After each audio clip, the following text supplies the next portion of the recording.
Hey everybody, welcome to this month's webinar where I'm going to be talking with James Bowden, who you can see with me on the screen above or below, depending on which way you're looking at this. Welcome to this month's webinar.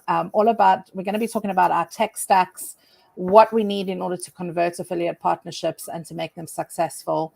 And I've invited Get Cake along to have this webinar with me today because I thought it would make for a much more interesting conversation, because when we talk about technology and we talk about data and we talk about reporting, sometimes that can get a little bit boring, but I know with James, it's going to be a really exciting discussion. And this is our second run of this webinar. So I know what we spoke about yesterday and I know what you guys are in for today, and it's going to be a really great chat. So before we get started, let me just go through a little bit of housekeeping with you guys as you're all joining us. So try and turn off your phones. I know it's really difficult. You multitask all the time, being affiliate managers and program managers and digital marketers. But shut the door, close down the phone, get focused for the next 30-35 minutes as we talk through technology and making sure that your tech stack is stacking up. If you're joining me here today, if you can give me a thumbs up, give me a hello, a wave on LinkedIn or YouTube. I think we're live streaming to all of our channels, just so that I know that you guys can hear us before we get into the nitty gritty. You can also use the chat. If you're on our LinkedIn channel, I can actually see the comments live. If you're on YouTube, I will go back after the webinar and answer any comments that you pop into that chat for us. And obviously, we'll give you James's details too if you want to get in touch with him directly as well. So without further ado, if you are joining us, we are live streaming, so James, no swearing. I will try my best not to cuss either. If your screen freezes, just hit the refresh button. If you're on YouTube or in a Chrome browser or watching us on LinkedIn, just hit the refresh button and you should be able to pick us back up again. There is a little bit of a time delay between what James and I are saying and what actually gets streamed over to you guys. So just remember to kind of watch it all the way through. There will be a replay as well. So if you drop off during the session, don't worry, because we will make the replays available to you so you can listen to the entire session. And let's just get on and have a good time today. And don't forget to hit subscribe. If you're on LinkedIn, follow us. If you're on YouTube, hit the subscribe bell down below. I think it's on the left-hand side of your screen. And just come and enjoy this live stream with me and James today. And let's get technical and talk about tech. So if you're joining me, if you can give me a thumbs up or a hello in LinkedIn, just so that I know that you guys can hear us and see us, then we'll get into this chat. Tell us a little bit about yourselves, because both James and I want to know who you are, what you do, how you got here, and how you got into affiliate marketing. It's really good for us because we can tailor the conversation. So I'm seeing a couple of people join us, which is great. So that obviously means that you can hear us, which is good, and you can see us, which means that we can get started. So if you're joining us, tell us a little bit about yourselves, what kind of industry you're working in, because we'll try and tailor the talks as we go through today to those industries and help you just understand how to make the most out of your tech stacks. But without further ado, I think you all kind of know who I am. I'm going to just do a quick introduction if you're new to this webinar series with us. My name is Leanne Johnston, and I'm the founder of a company called Affiverse. We're an affiliate marketing and performance marketing agency, and we also have our own media and events company, and we do affiliate manager training. So if you're working in-house, you're working at a network, or even if you're working at another agency, we've got a 12-week coaching program that we offer to affiliate managers who are coming into this industry. So I've been around the block a lot. I've been in the affiliate marketing industry for almost 2 decades. So if you're wondering why should I be listening to this woman today, I do have a lot of knowledge in affiliate and performance marketing. And yeah, I'm absolutely passionate about it. So that's why I'm here today. But let James introduce himself as well. So James, over to you. You've been super quiet while you let me have my introduction spiel. Tell us a little bit about yourself, who you are, how you got into affiliate marketing, and then give us a little bit of a rundown about what Cake is. Sure thing. So firstly, I wish I still, or even did ever look like that. But no, I've been in the industry for about 15 years now. Started in an agency, then publisher, then network, worked at Avon, and then again back to publisher side for vouchercodes.co.uk, and then on to Intently, the tech publisher. So bit of a mixed bag there, but it's been thoroughly enjoyable, and it's given me a sort of a bit of a well-rounded view on the industry as a whole. And then about a year ago, I joined Cake to oversee everything outside of the US and our expansion into new markets, which has been fantastic. And yeah, the reason I joined was it's it had been years since I'd been truly impressed by technology, and so that kind of it got the geeky side of me excited, and haven't looked back. Good. So tell us a little bit about Cake. I mean, I've just got a really brief screenshot of one of the dashboards that you offer in the platform. But what is Cake? How does it work? What problems does it look to solve for affiliate program managers? Sure thing. So apologies for the extremely ugly screenshot there. That is that's just one example of many dashboards. Cake is, on the face of it, you would say it's a SaaS network. But it's more than a SaaS network. It's a partner management and tracking platform and a lead generation platform as well. And the reason it's more than your typical network, or what we call a commercial network, is that, and we'll talk a lot about this through the webinar, right? But your normal networks, they track a click, they track a conversion, they marry the two up, they maybe give you some AOV and a couple of other little insights, and that's it. What Cake does is provides 3 stages, and the first one is control. So we actually are able to help brands control their traffic off the click. So making sure, for example, the user is directed to the correct offer, a live offer, the correct landing page in the correct region, and so therefore basically enabling them to better the quality of the traffic that they're receiving from any third-party source. Once they're on the site, then we are able to help track any single user action that a brand wants. And it's a wonderful thing to be able to sit down with a brand and say, what would you like to track? Not what do you need to track, what would you like to track? So that's the middle bit. And then afterwards, obviously, you've got the transaction and everything after that, from reporting and insights on all the previous to tracking and reporting on lifetime value, ROAS, incrementality, anything that a brand wants. So you've got that sort of complete flow from click through to transaction that you're giving additional insight and control to brands, which with typical networks doesn't exist. Yeah. And I know we'll unpack a bit more of that as we go through, but that's sort of what separates Cake from the rest. I think the nice thing about Cake as well is that it's not just for brands who want to run programs. It's for brands who want to actually monitor all of their channels too, because you can plug, if you're in, and I think we spoke about this yesterday, if you're running networks on a global scale and you have different networks in different geos because they've got different publishers that you need to be managing, it can get quite tricky to actually start making your team efficient to manage across all of those different platforms. And one of the beauties of Cake is that you can actually plug all of your data sources or all of your traffic sources into the one dashboard and then manage and monitor and optimize based on the data that you're seeing in the one platform, right? That's exactly right. So weirdly, actually, so Cake was born, you're talking 15 years ago, I believe, in the US, where the East Coast and the West Coast had completely different publisher sets and different networks.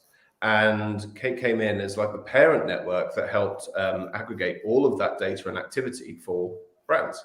And now the same can be said globally. So while, you might have one commercial network in the US, another across Europe, and then another in APAC, what Cake can do is act as that centralized, not only reporting and tracking suite, but also control platform. So all of the same controls that I talked about previously, and we can talk about later on about being able to control the traffic quality at the point of click, can be dispersed throughout any of your other networks. And so it's not an all or nothing scenario. We actually encourage people with multi-networks to use this as a centralized platform, because you choose a network typically on their strength within the market. Well, why not have a global parent network that can pull in all of those? Yeah, and make life a lot simpler. Yeah. All right, so some important things that I wanted to go through before we get into the nitty-gritty of the questions that you and I commonly get asked, which we kind of pulled together and made this webinar with. So if you're joining us, hi, give us a hello. We can see your comments on LinkedIn, but we cannot see them on YouTube. And this is an interactive webinar. If you've never been on one of my webinars before, you'll know that I hang around and I answer questions. And I really want to hear what your pain points are, and that's why we host these events.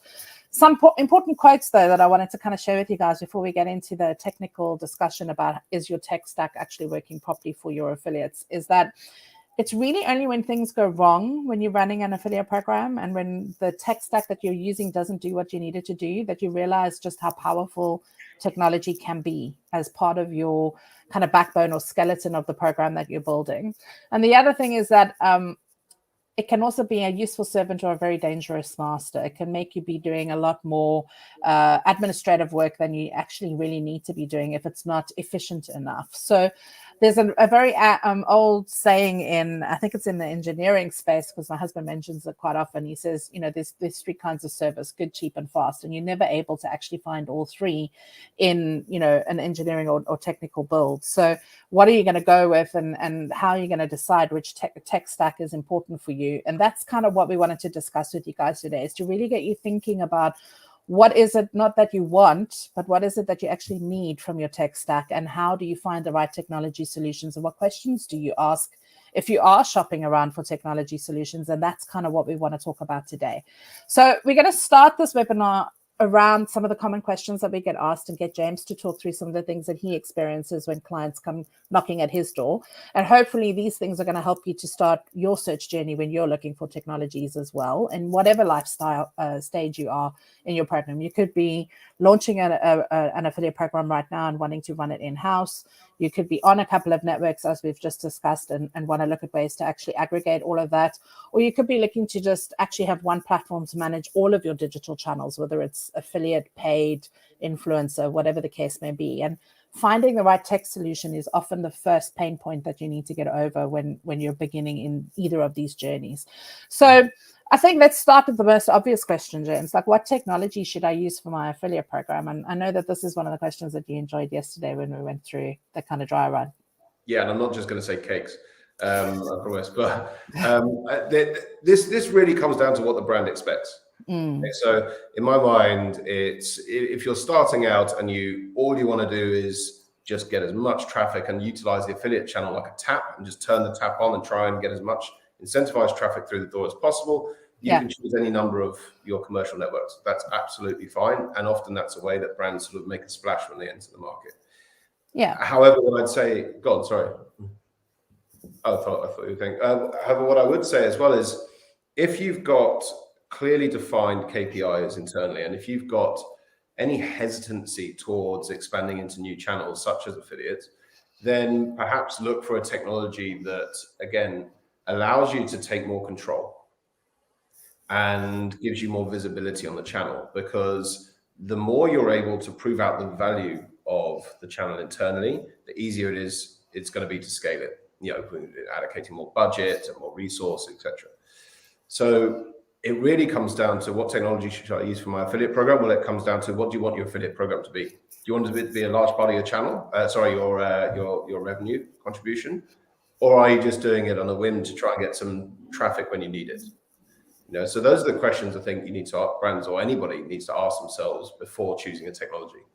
And it starts with your strategy, right? Because if you don't have your strategy right in terms of what you want your performance program to actually do for you in conjunction with some of your other channels, you're not going to be able to understand what the technology stack can offer. Because when you do, and we're not saying, let me just be very clear, we are not saying that you need to go with a network or you need to run your program in-house. It depends very much on where you are in your business life cycle, what resources you have internally in your team to actually dedicate to this channel, and whether you want to run everything in-house or maybe use an agency to do this for you. So it starts with the strategy. The beginning point is, what do I need this channel to do for me, and what do I want to measure from it? And then you can decide which technology stack fits the bill for whatever it is. And you mentioned this yesterday. You said it's not what the client needs, it's what they want. I think that's what you said. I can't remember, but you had a really great analogy about it. So I think there are two things. So to your first point there, exactly what you're saying, I've actually, and I probably hope that a few people aren't listening, but on a good few occasions when I've been having conversations with brands and we've unpacked what they're looking for right away, is it quick growth, is it quick traffic growth, whatever it might be, I've actually then passed them on to colleagues in the industry who are part of these typical commercial networks, because that's going to be better for them for the goals that they're looking to achieve in the short term. And then they'll graduate to Cake or another platform when they need to. And I think what you're referring to there is that what technology, I'd say what technology should fit the brand. The brand should never have to fit the technology they choose. And I think that's a big difference, is that, you should have a technology that meets all of your requirements and needs, not have the technology try and convince you that you don't need something or that you should need something. Which sometimes happens, because when you don't know what to search for, what questions to ask, it makes the comparison process between what all the different tools are that are out there and what they specialize in. And it very much is like shoes. Like there are so many different types of shoes. I'm a shoeaholic. Okay, I've got a lot of shoes. You can have, even in the world of trainers, there are so many different trainers, and each one of those trainers have got really special mechanics that make them special, like Nike Airs and Puma and, Skechers and all the rest of it. And clients are going to have a preference. But I think it's important to understand what the need is at the start of the journey, or at the point when the client is coming to you, and then work backwards from there to say, yes, does this tool work? Because as an agency provider, some of the biggest problems that I have to fix is when clients have the Rolls Royce of technology and they're only using 10% of it, and their cost is misspent on tech that they don't yet need. And that's a big thing that I've spoken about a lot in the last year. So I was going to say, on that very point, though, what I found quite interesting, and I know this is not the forum to be discussing pricing and costs and stuff like that, I know, but I've always believed, and it's one of the, again, reasons why I joined Cake, is that a customer or a brand or a partner's size should not dictate their ability to use the best technology in the market. Yeah. And I think that's often what happens. You're seeing that, okay, well, yes, of course, you can launch your brand on this, or you can scale your brand 30% year on year, but it's going to cost you £10,000 a month. It doesn't make sense. You've got to make sure that you're able to work with people and brands as they need you to work with them, not as you want to. Right. So perhaps that's one of the things that you should ask is, how scalable is the technology that you want to use? Do you have to take the full whack, or can you graduate up to it? And that could be one of the questions that you throw out into your tender process when you're actually looking at, what tech stack to go with at the launch phase. I get a lot of questions from clients asking, should I use a network or should I track my program in-house? And I have a very definitive view on what this is. Coming from a certain industry, which is the gaming industry, where everything is done in-house, I would always say, in-house gives you a lot of control, but it requires you to be at a certain maturity point. So I do believe that networks play an important role in a customer's journey. And again, it goes back to what is that strategy? But what are some of the things that you get asked around this question? No, I think that, again, it comes down to how serious they are about launching into or their affiliate program in general. There are huge benefits to running in-house. You know that you tailor the program to what you need as a brand and what outcomes you want, and you control the program in that way, exactly as you said. It does take more resource, but it's more expensive. Yeah, well, not always, actually. Again, we're not touching on pricing, but it doesn't have to be at all. Okay. In fact, it can be considerably cheaper, but you do need to dedicate some resource to running it. The other side of it is, with a network, then once you get past the integration leveraging stage, you leverage the publisher base, you leverage the fact that they're able to send out communication to all their publishers once a month or once a week or whatever it might be, and process your validations for you. So there are pros and cons to both, but I'd say that it's worth having a chat. And again, it comes down to the strategy, is what you want from it. Why are you even having the conversation about getting into the channel if you're not already in it? And therefore, what are your goals from it?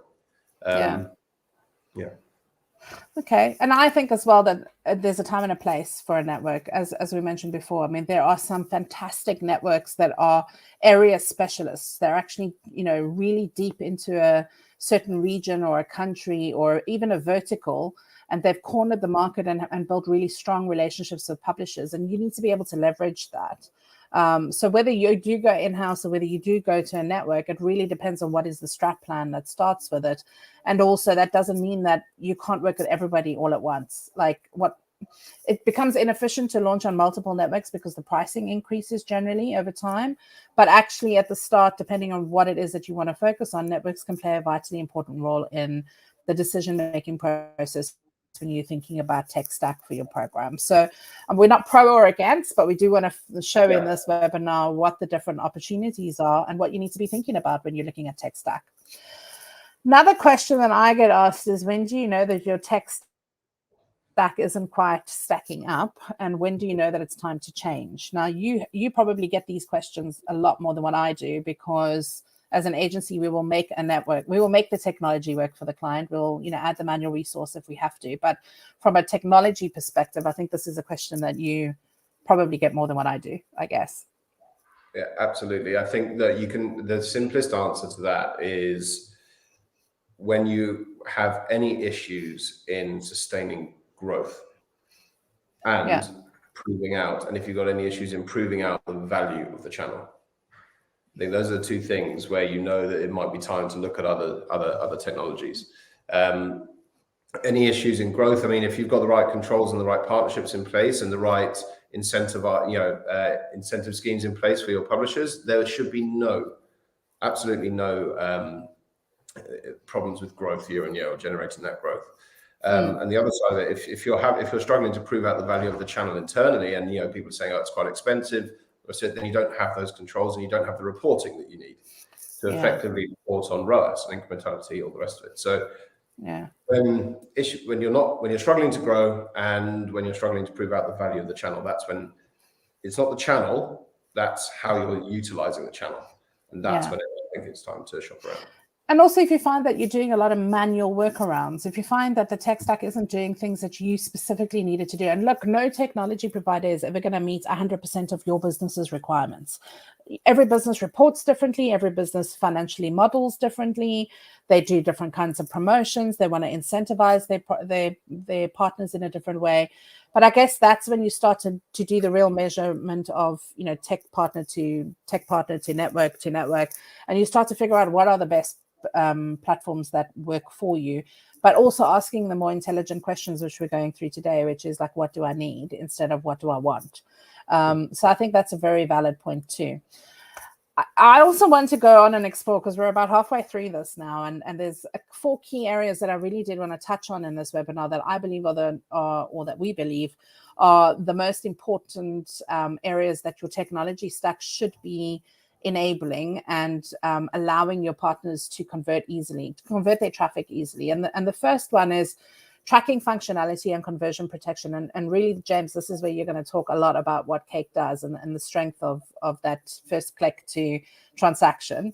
The next thing that I want to talk about is fraud and fraud detection capabilities that your tech stack offers you to see when traffic coming in is not actually right for your program, or not bringing you the right types of customers, or maybe is actually just fraudulent. It's not quality traffic that's coming in, and that might not be on the affiliates like radar, and you would actually be telling the affiliate, hey, some of these traffic sources that you're tapping into, they're not quite right for us. Like, let's stop those campaigns and save you the money. And then commercialization, which I believe is probably one of the strongest things that your tech stack needs to be doing to ensure that your affiliate partners can convert. And then lastly, we'll talk about reporting and data analysis. I don't know if you guys are listening, if you can hear us, because I'm not seeing that many comments coming in on this channel. But if you are on LinkedIn, you can actually type questions. So do feel free to put those in. I will have a look at those because I do have the LinkedIn up in front of me. But unfortunately, I can't see anything that's happening on YouTube. So if you're joining us now, thanks for being here. Give us a high five on the comments so we know you can still see us. And we'll crack on with this next section of the webinar. So let's talk about tracking and conversion features, because I know this is something that Cake is very strong in. So tell us some of the key things that your platform does that people can benchmark to whatever they're using right now. This harks back to what we were saying earlier, touched on earlier, in terms of going to brands and saying, what would you like to be able to track?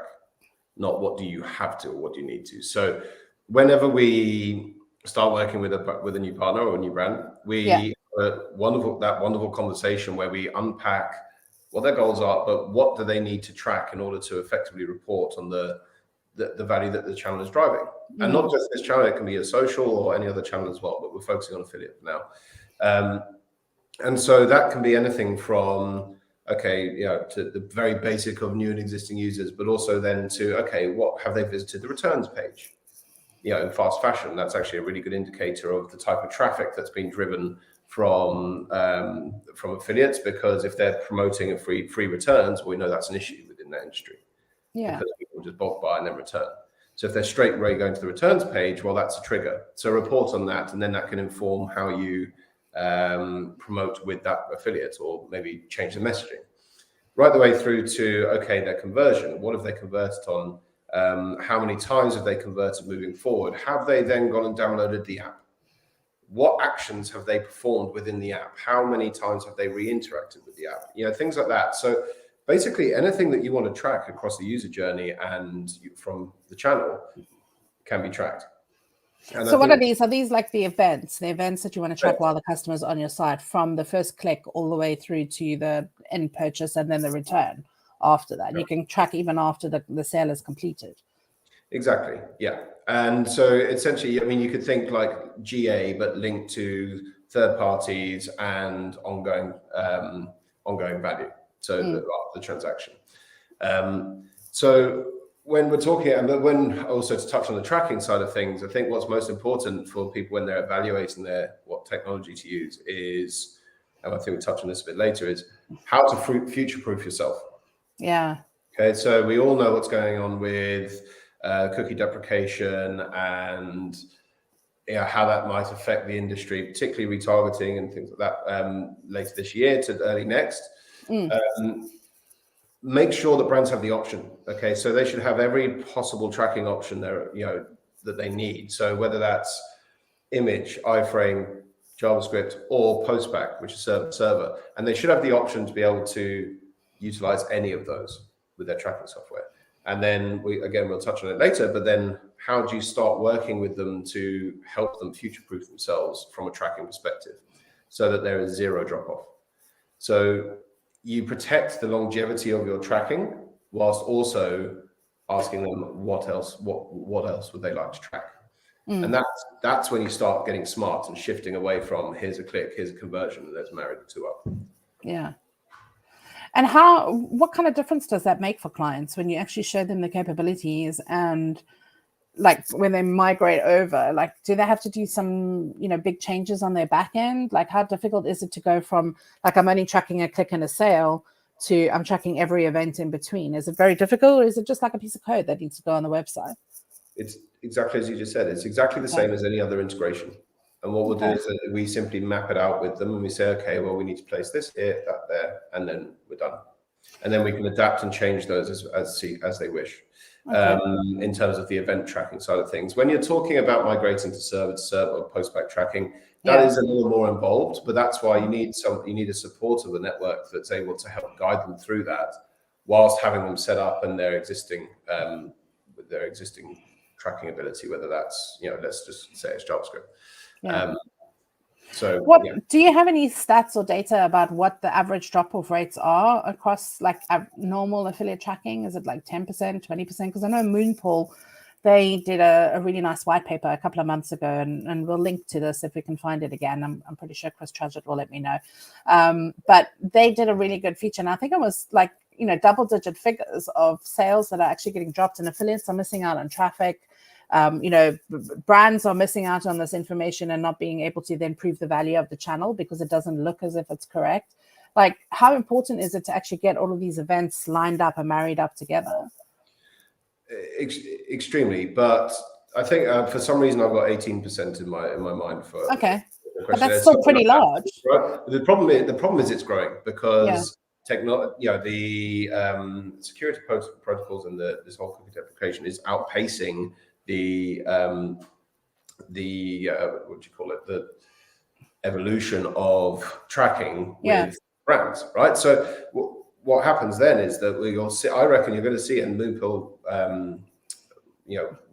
would be able to back this up if with data, is that's only going to increase as people don't update their tracking as these changes occur. And so, but there are things like, there are very easy things that you can do is, for example, when ever setting up a client is we make sure that we create their own domain, which is a first party domain for them. Okay. And that way there are no third party tracking being blocked or anything like that. It's just little things like that help future-proof them until they're able to get full server tracking in place. So these are the questions that need to be asked and need to be unpacked on an onboarding stage. Now, what about clients or brands that have like high promotional type sales funnels? Because I know that your tech stack has something really cool that can actually redirect the traffic if something is broken. So talk to us a little bit about that, because I think that's a bit of a gem. So this is what I was referring to in terms of the controlling the traffic at the point of click. So Cake operates in a very different way to your typical network, whereas we actually release our tracking links linked to individual promotions and offers. Okay. There isn't this is a generic link for brand A. Now here's some offers that they're running and you can append whatever you need as a publisher. We provide individual links for those offers, and that is the only way that you can access the site with it being tracked. And in that way, what we're able to also do is then identify the quality and help improve the quality of that traffic that's being directed. So for example, if we know and identify that a voucher site has got an expired offer still listed, when a user clicks on that offer, we will automatically redirect them to the current offer, the live one. And what you're doing is you're protecting the user journey in that respect, because they're not being directed to something that doesn't exist or just the homepage. You're directing them to the most relevant offer for them, but you're also helping the holistic metrics of the website, because that only increases the stickiness, reduces the bounce rate of the users driven from the channel, which helps the page indexing. Yeah. So there are loads of different benefits, but in that respect, we're able to, let's say that someone's accessing a UK offer from France. Well, we can redirect them to make sure that the offer they land on is the right one for them. And that's great for partners, because they want user experience to be top notch. They don't want any sales to be lost because the tracking didn't work.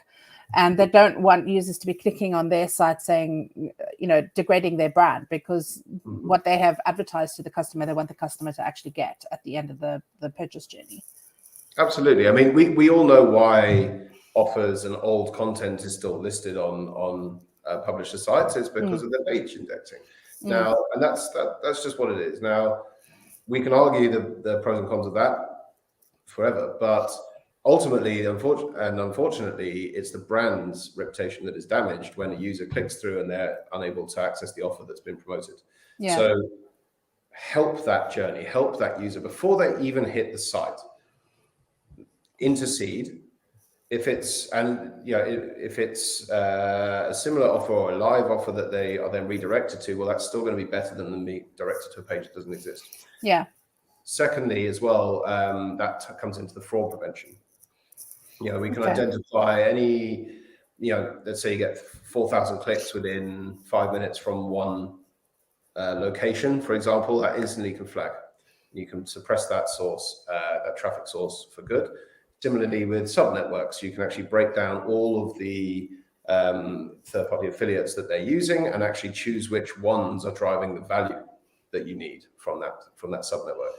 And those that aren't, you can block them, or you can redirect them somewhere else. So again, all of this is about giving control to, yes, the brand or the advertiser, but ensuring that you're helping protect your relationships and the user quality of the affiliates you're working with.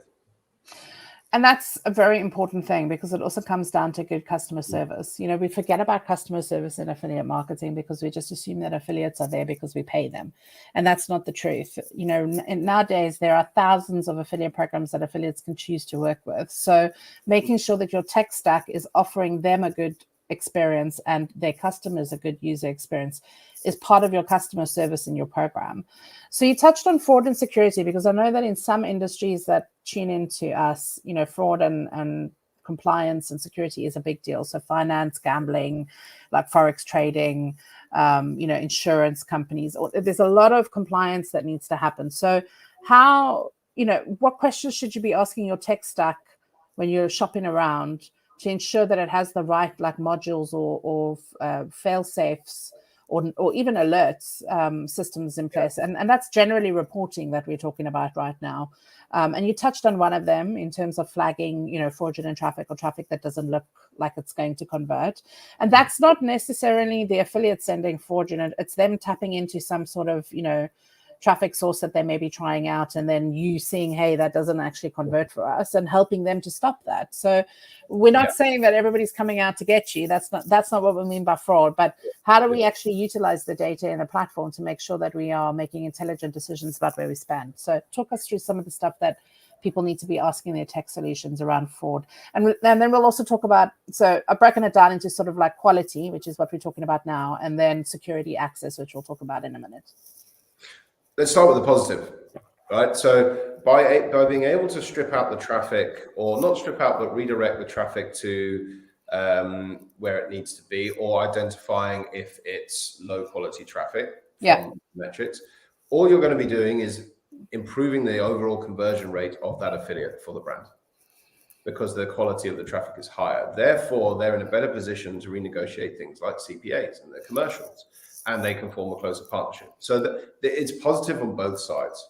You've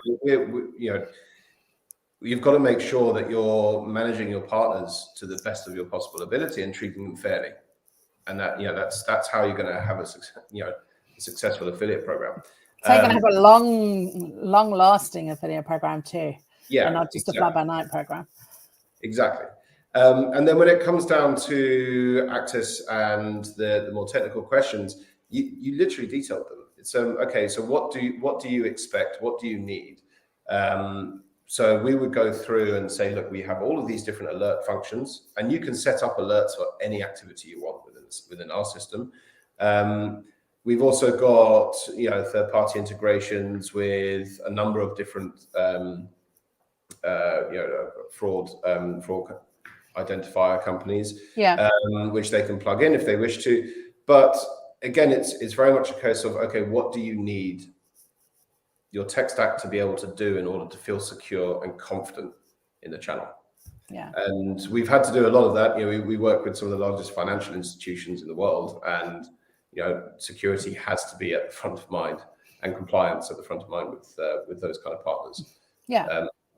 But also, even if you're not that heavily, regulated, depending on what industry you're working in, you still want to be able to get the notification that some of the traffic coming in might be dubious, because if you can nip it in the butt right there and then, or investigate it and stop it, it makes month end a lot easier. I mean, I know I've managed programs for years, and doing month end reconciliation and figuring out, how do I tell this affiliate that all this traffic that they've sent me hasn't converted, and why it's not converted? Nobody wants to have those conversations. So let's also talk about the security aspect, because access is important, and levels of access. Sometimes you don't want to be giving everybody in your organization full bandwidth on, how big your affiliate program is. So how important is it to ask and to check what the kind of levels of security are within the platform and access levels? Yeah, I think that again, that comes down to when you're going through an onboarding process. This is where you get to really delve into how they want their company, how they are running their company, and how they want their program to run. So, for example, an affiliate manager is not going to need to see the ROAS for their 3 other different channels plus all their affiliates combined, because that's something that the CMO needs to see, and probably daily. So that's one saved report, but you can restrict that. You should be able to restrict access to those individual reports, so that you're able to set your system up so that that your staff or your colleagues only need the most pertinent information to do their role. That's what you need to make sure of. Secondly, as well, it comes down to permissions of, okay, who can change CPAs, 100%, and change any settings. Now, but I think I'll be fair, that's not cake specific. I think that's very much a case of the industry having learned from the past. I certainly know of a good few stories where those settings haven't been in place and been taken advantage of back in the day. So I think that's industry wide. We're a lot better at that. But you need to make sure that your program has every element of access, restriction, and permissions that you would want before you sign on to anything. Okay, so two things there, two tips there that we've given you to ask about your tech stack when you're shopping around is what are the fraud alerts or reports that you can set up, and then also what is the access. Now let's talk about commercials, because like everybody wants to be able to pay their affiliates in a very different and unique and dynamic way. Like I've never met two companies, even in the same industry, that want to pay their affiliates the same way, because everybody's got a different idea about this. So what are some of the core things that you need to be looking for in your tech stack that allow or that enable you to become unique and innovative in this sense? Sure thing. I think again, it's giving them flexibility.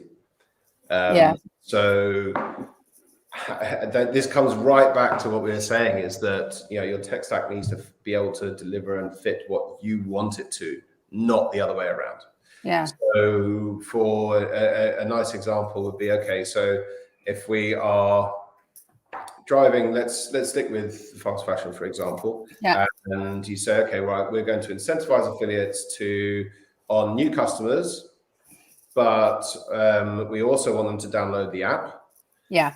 Well, what's after that? Great, everyone can download the app and they'll push downloading the app, but you don't know the true value of that campaign. So in that workout, why not have a hybrid model, which is something obviously we support, which is, okay, so there's your usual CPA or revenue share of the purchase, the transaction. And if they've downloaded the app, well, that same affiliate will, from that user, could receive a single payment, like 50p, for example. And then after that, if they interact with the app, their first purchase through the app could be back on a revenue share. Yeah. Every purchase moving forward that they, for 4 months could be another 50p. If you wanted to really incentivize the affiliate to keep pushing the brand, not just for new customers, but repeat customers and app interaction, well, that gives them that incentive. So there's kind of hybrid models, the way that you can make sure that you're rewarding value, not just single action. That's where you can get really smart about how to grow a program. I think the best thing to do here is to ask your tech stack, how do you enable us to reward outcomes? Because we are moving past the I just want a sale. Like most people that I'm speaking to right now running affiliate programs, they're looking to track certain specific outcomes, which could be, more engagement on our mobile app, or, less returns, or, more customers from, certain traffic sources or certain channels, or more customers that are purchasing at a certain price point, and making sure that your tech stack can actually reward and put rules in place to actually do this automatically seriously saves a lot of time in terms of an affiliate manager's day-to-day life. So when your tech stack can build customized commercial models, I think that's when you are looking at technology that helps you to scale, that actually really helps you to put your affiliate program and your partners first, and move away from that one-size-fits-all approach, which works. It still works for if you're launching and you're just looking to do a little bit of extra sales in an additional channel. And again, it goes back to what James said in the beginning. It depends on what your strat plan is and why you are doing this affiliate program. But when you start to get to global programs, huge brands around the world that want to really work with huge volume driving partners, they need that flexibility in terms of the commercial stack that they can offer. Do you know what I think? You're starting to see here how all these points are interlocking. Yeah. So that you better control the quality of your traffic. The more valuable that traffic is, the higher it's going to convert. The higher the traffic converts and the more value you see from it, the more you're going to be willing to incentivize it further. And then you can get smarter with it and see, okay, where's the true value of this affiliate coming from? Well, actually, affiliate A might not be generating the same spikes as affiliate B, but their lifetime or the longevity value of the users that affiliate A is driving is significantly higher. So we're going to engage with them in a slightly different way to affiliate B. And they all work together, and I think it's finding that balance of having all the cogs working in the same way as opposed to against each other. Yeah. Then you can move forward and you can scale very, very quickly. I agree. Yeah. So intelligent data, since we're talking about that, this is something that both James and I will reiterate till the day that we die. Intelligent data is what drives your profit in your affiliate program. And without having the right kinds of reports that give you the intelligent information that you need, tracking all of those individual events, you're really running your program blind. Yeah. And Is there anything specific that Cake does around providing intelligent data, especially around like customer lifetime values? Because I think that's something that most programs don't generally look at. They look at the first kind of 3 to 6 months of purchases, and then they forget about that customer. And they don't look back 12 months later to say, that customer that was bought in from that partner is still generating revenue for us. How do we get more of those types of customers, especially in the e-commerce space? We do look at that very closely in gambling. We call it a lifetime value, or LTV. Yeah. But I think in e-commerce programs, it's not as prevalent. And I'm not sure about other sectors. But why not? Yeah, exactly. Why not? That's my thing. Why not? Why not take the longer term view on the value you're getting from any activity that you're paying for? It's and the longer the term view you can see, you can get, the better, the smarter decisions you're going to be able to make. So one of the things that we have to talk about a lot is we will set up, we set up, as I said, anything that a brand or a client or a partner, whoever it is, wants to track, we'll set that up. Okay, and they can change that, chop and change it as often as they want. But let's say that's all set up. Well, we're collecting all of that data on their behalf. So who are we to be able to say to them, no, you can't see it in a certain way? It doesn't make sense. And so reporting should be in no way restrictive. Now, an example of that would be incrementality. Yes. Or every single brand, similar to the CPA comment you made, every single brand pretty much measures incrementality differently. So what metrics do we need to collect on their behalf to enable to report on that? And within the reporting suite, we can very easily, you can literally splice the data yourself. We've got the account management team that will help do that for you, for any brand, splice it together to be able to report on an incrementality rating or percentage for every affiliate or every user, or not user, sorry, for every affiliate or every tracking source, So again, that comes down to, that's what the CMO wants to see when he's assigning budget for the next year. True. Your managers, they might want to see ROAS because they need to report on how they're using that budget. So, literally, you can just input a column in any report, save that view as James's view, whatever, and then there you go. You've got your ROAS column. So it's using the data we're collecting, but again, it comes down to, what does the brand need to see? What does your client need to see? Not, we think this is valuable to them. It's, they're going to tell us what they find valuable, and you better make sure you can present it. Yeah. I love that as well, because it's actually not what your tech stack can do for you, it's but what you want your tech stack to do with you. It's not actually, because it's not about looking for the best tech. It's actually about understanding what tech's going to give you what you need. So it's almost like you shouldn't be asking the questions. You should be asking for the outcomes, and then benchmarking the tech stack to make sure that the outcomes can be met with the technology that you're looking. So I love that.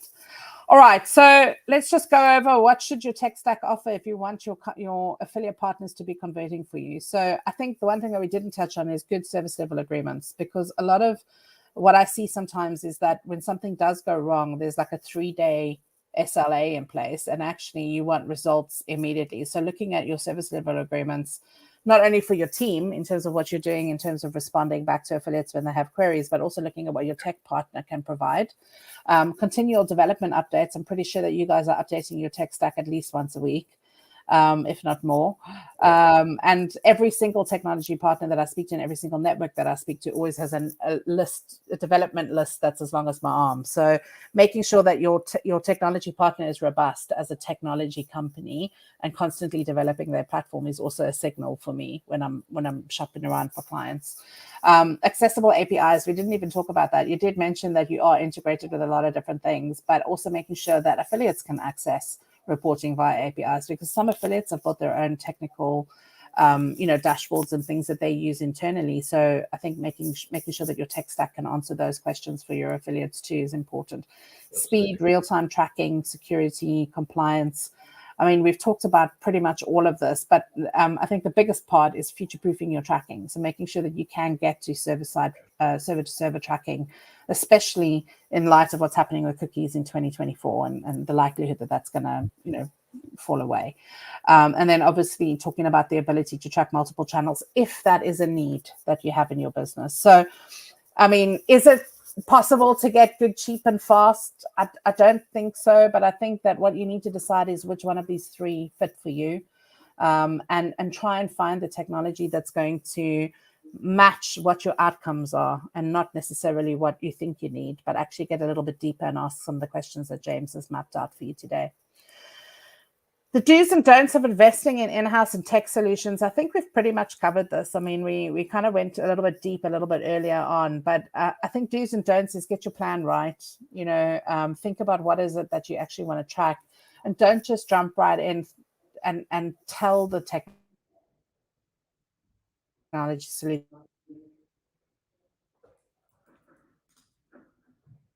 when you engage with the technology provider, because they might see your program differently to you. And that's something that you've mentioned that your team does, is that you actually map it out with the client and get really granular about what it is that they want to know, what their why is. So really understanding your why, I think, is the first place to start, right?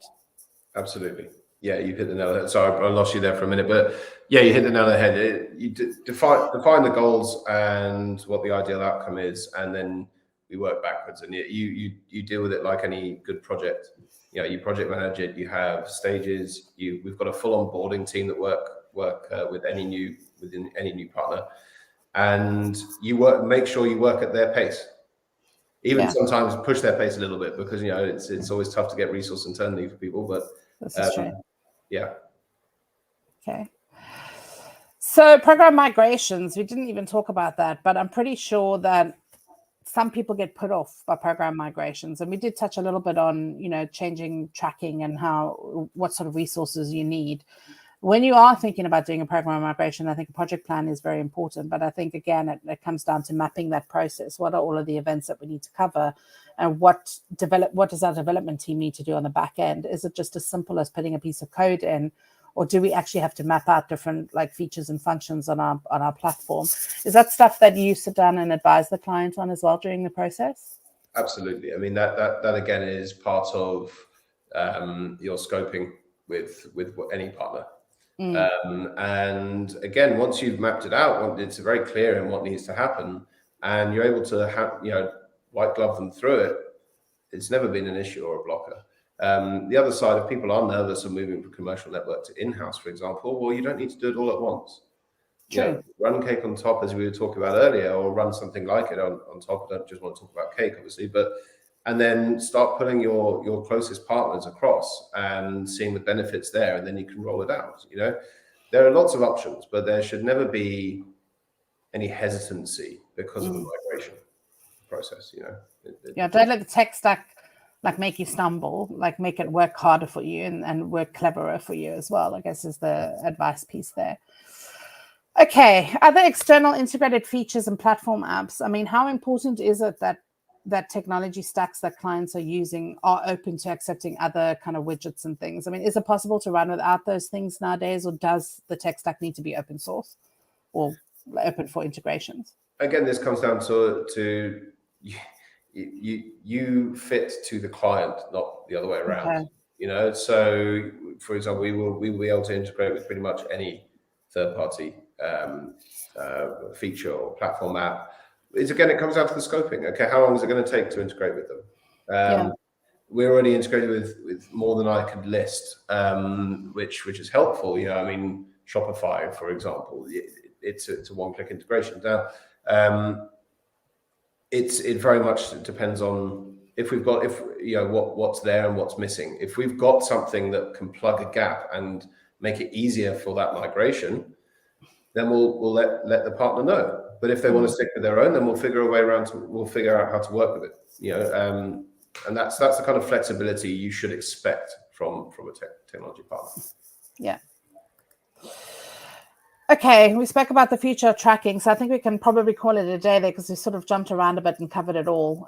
But if you guys have any questions, you can pop them over into the chat now. I'm busy looking at the LinkedIn chat. So if you want to head over there and ask some questions, we'll be around for a little bit. There was a comment from somebody on YouTube about having bad experiences with some mentors. And is there any way where we can report fraud? To my knowledge,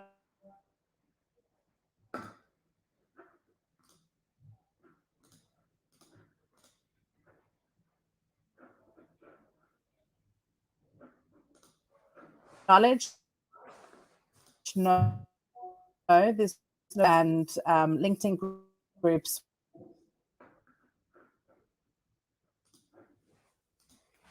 Maybe just chatting to some colleagues in the industry as well, because we generally do share information when we find key topics, from AI to strategy, to running subscription-based affiliate programs, to looking at what the future is and how you can elevate your performance. So make sure that you get your ticket and get on board to come and join us. It's 2 days live streaming, lots of fun, loads of networking, and we're really looking forward to it. So thanks very much for being us. It has been a pleasure to have you here, James, on this webinar. Thank you guys for coming and for commenting and for watching us live.